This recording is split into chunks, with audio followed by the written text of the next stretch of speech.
didelis sandėlys. Ar žinojote, kad šokoladas nuima ne tik stresą, bet ir pilvo presą? Tikrai. Eilėraštis anekdotas. Patvirtinta. Jo, valgytojų. Vaistinės, reiškia, pardavėjas, provizorius neilgam išėjo ir vietoj savęs paliko praktikantą. Sugrįžęs klausė, nu kaip sako, ar buvo kas nors atėjęs? Va, buvau pietų trumpam. Buvo, sako, skundėsi peršalimu. Nu ir ką tu jam davai? Nu, daviau vidurius laisvinamųjų vaistų. Nu, tu ką, sako, išprotėjai, kad nesąmonė jam pardavė žmogui. Ne, sako, va, žiūrėk, per langą jam padėjo. Štai va, stovi gatvė ir bijo net atsikosit. Merginos. Artėja pavasaris, visos pagalvos ir vaikinai beje pagalvos apie tai, kaip reikia numesti 1 kitą kilogramą. Patarimas nuo vyrų būtų toks. Nepersistenkite liesėti.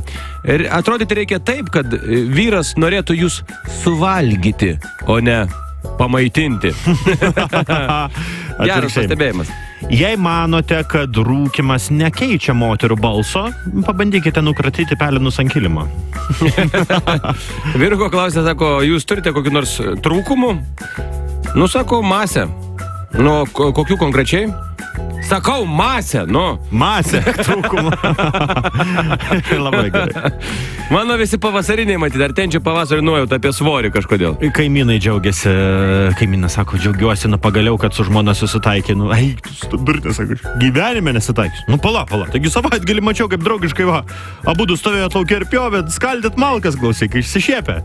Ne, sako, ten ne malkos, ten baldai buvo, dalinamės. Dar vienas. Nu, sako, aš manau, kad reikia apskritai uždrausti švilpti patalpose, nes kas švilpoja, tai pinigų neturi. Žurnalistas sako, nu, jums kaip finansų ministrui, manau, kad šitas argumentas per silpnas. Tikrai taip. Mama sako tinginiui vaikui, vaikeli, buvo geras, išneš šiukšlės, ką? Nu, mam, labai pavargęs, aš ką tik atsisėdau. Nu, vaikeli, ką tu darai? Nu, eik išnešk. Nu, gulėjau. Dar vienas. Baisu, sakom. Greitai gimdymas. Rankos drebam. Nugara žiauriai skauda. Prakaitas bėga. Kojos, sako, kaip degtukai. Nu, negaliu nieko padaryti. O žmona sėdi savo ramiai į telefoną maigo. Draugai apžiūri medžioklės trofėją. Šerno galvą. Nu, pasakau, tai kiek kartų šoviai? 10. Oi, tu savo, tai kiek pataikiai? Nei vieno, žinok. O tu kaip jūs nudvesi, nieko nesuprantu. Nu, vyrai, iš juoko.